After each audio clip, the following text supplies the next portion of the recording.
I'm at a very special stall in the market today, being manned by the members of the u3a. It's the people who live in Wells. There are a lot of retired people who live here, but it's a very vibrant city. There's always something to do, and it seems to attract those sort of people who want always to have something to do. And Wells u3a provides that. We've got so many groups, we've got 56 at the last count. So you can do so many different things. To want to be able to share something that you like with other people. And if you do that, that will foster that lovely feeling of togetherness, sharing and having fun from life, because let's face it, we all need that. It's been wonderful. I've made so many friends, and that's what it's meant, and that's what it does mean for lots of people.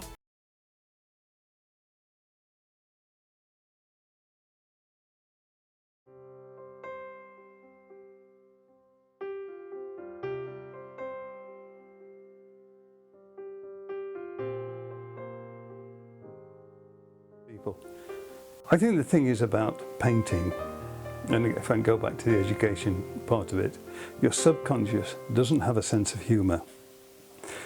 So if you tell your conscious you can't paint, then it's okay, it'll take it. If you tell your subconscious you can't paint, guess what?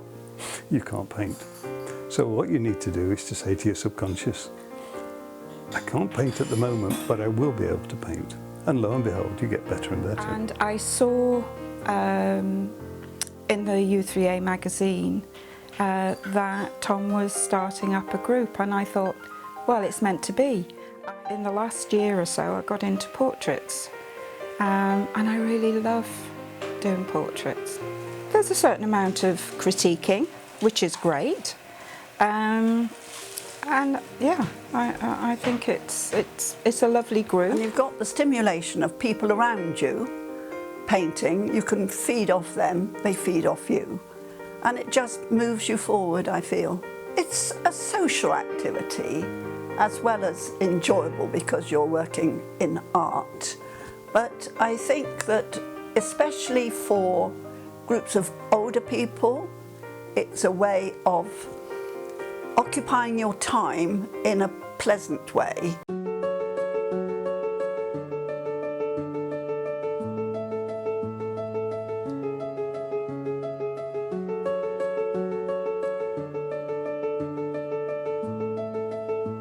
Spain, and I've been leader of the cycle group, the u3a cycle group, for the last 11 years, and thoroughly enjoyed it. Over the past 11 years, it's gone from strength to strength. We have approximately about 15 to 16 active members, but what we do though, we do actually stop for coffee, or a tea and a bun and what have you, and then we get back on the bikes again and then cycle to a lunch stop which has been pre-arranged, either at a pub or a cafe, and we do a circular route taking around about 25 to 30 miles.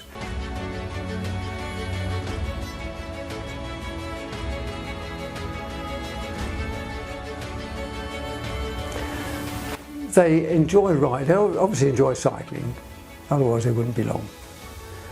And I think they like the exercise, and they also like the group activity, because you can cycle side by side and you can talk to each other, provided you're not going uphill.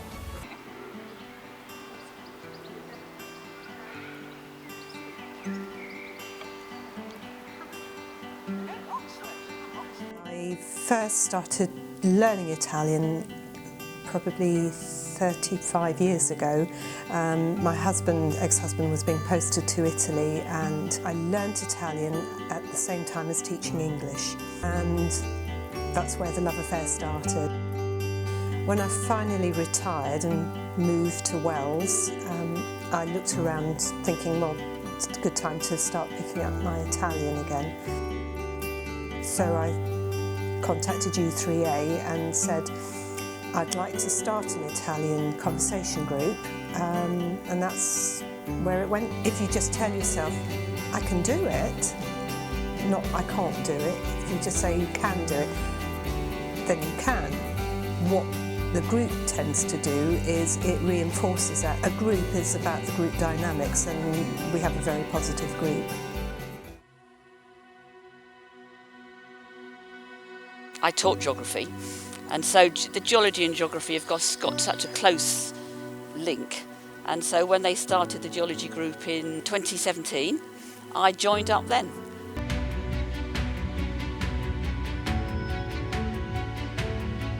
Geology is the study of rocks to determine how they formed, where they formed, what sort of conditions they were in, and then any subsequent actions that have happened to those rocks after they were formed.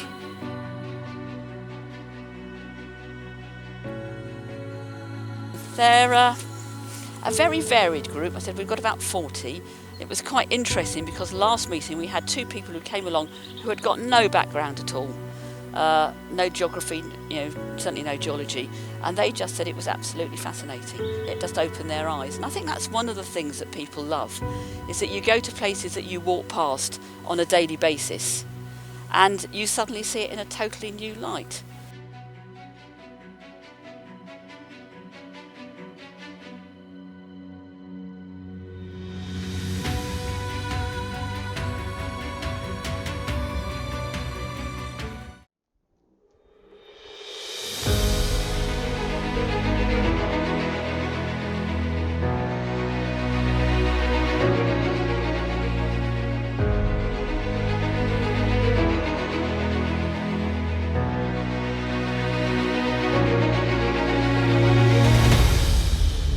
We were looking around to find somewhere to put the piece.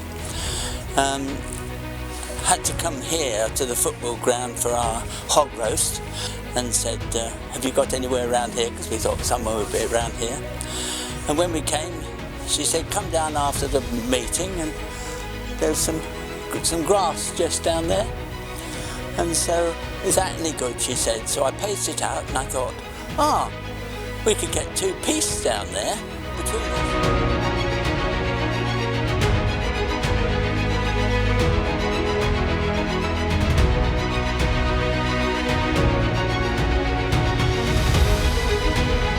People come various sorts of levels. Some play, some are quite keen. Some people haven't played. We've always got some balls that we can loan people or sell them if they like it.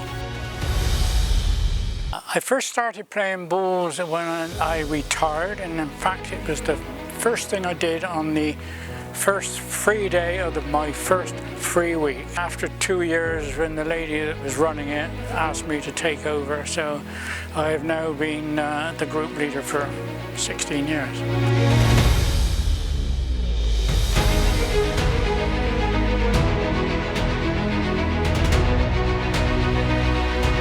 We don't take it too seriously. We enjoy the camaraderie, and we play all weathers, and usually get a turnout of between 12 and 16. Basically, you organise the teams at the beginning of the afternoon, take the money and submit it to the u3a every 2 months. Although we forget the results as it's over, we enjoy trying to win, and obviously we have a laugh with on the various comments that are going on. We just enjoy ourselves. We want it to be fun, and we've now raised for the football over £2,000 for them, and we say, okay, that's £2, 2 hours, that's 4,000 hours of fun that we've actually generated. The local history group was started by a couple of real enthusiasts many years ago. I mean, I've been involved for 3 or 4 years now, but it's a long-standing group. Its aim really is to just bring items of interest, local history defined very, very broadly, to the people who are interested in coming and hearing talks. So we had a really great one recently on Clevedon Pier, which was again about the history of the pier.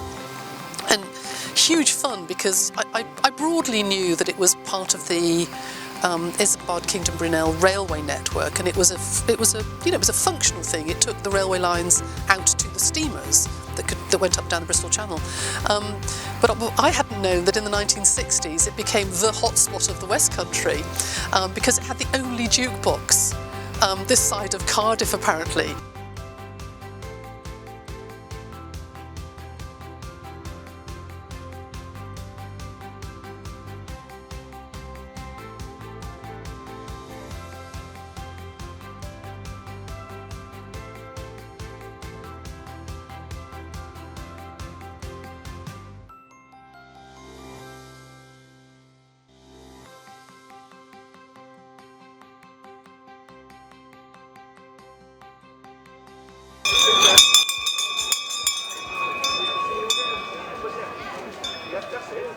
Oh yeah! Oh yeah! Oh yeah! Yeah, we do have this huge membership because it's really good. We're a really great group.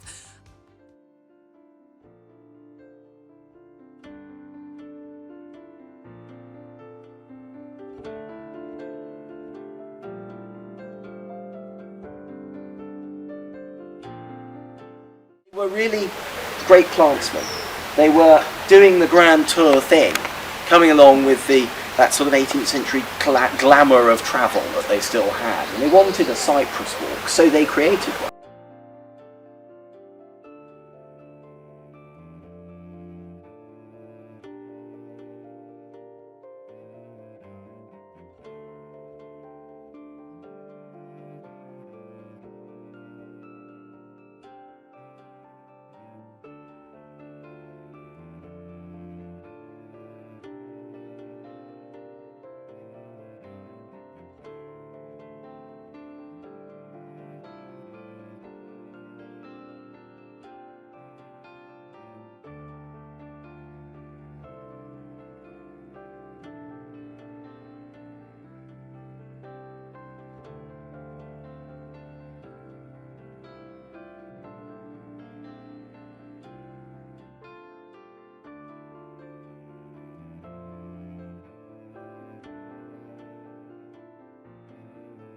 I ended up in Somerset due to hydrogen bonding. And the reason for that was that back in the 70s, I was working on this product, which is called Kappa 420. It's a copolymer of caprolactone and ethylene oxide. And it was developed by a company called Laporte Industries, who I was working for at the time in Luton. And we were using this and selling it to clerks to make polyurethane shoe soles. I think you could argue that we're all here because of hydrogen bonding, if you think about some That's of the very true, yeah.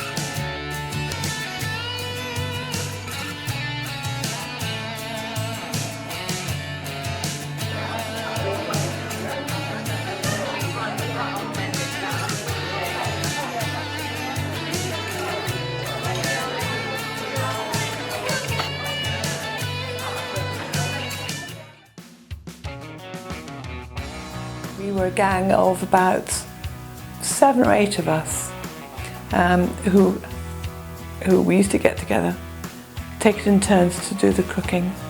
Sometimes it would be one person does the main course, somebody else does the pudding. Then if it was a good recipe, and I would say to the girls, let me have your recipe.